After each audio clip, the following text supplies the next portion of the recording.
Andrew here guys, welcome back to Drew Tutorial, and in this video I'm gonna show you how easy it is to put your notepad in dark mode. And there are a few ways how to ensure that this is in dark mode.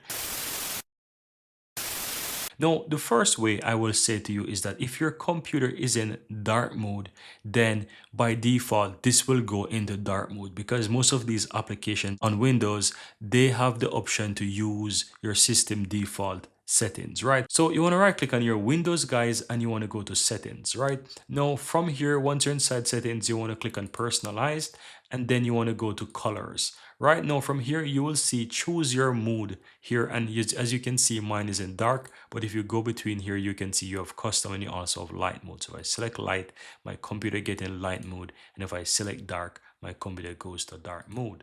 Now for the notepad, by default, this will be in the dark mode. And as I said, if I'm going to go ahead and close out of this and open up Notepad again, let me go ahead and do so. You will see that my Notepad, it's not changed to light to dark mode, but I'm going to show you the feature that will automatically make it get to dark mode from your computer itself. So once you're inside Notepad, click on the settings here, the settings here in the upper right hand side, and here at the top you see app team.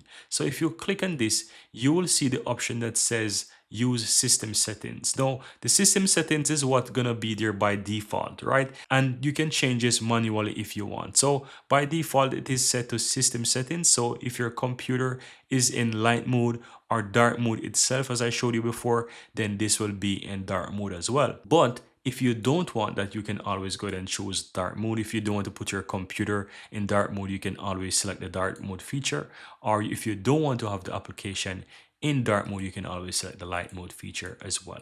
But guys, this is how you can easily go ahead and put your notepad in dark mode. Here you have it guys. I really hope you found value within this video, and if you do, don't forget to take a moment to give this video a like and hit that subscribe button so that you'll never miss out when I release future videos just like this one. Thank you guys for watching, and see you next time.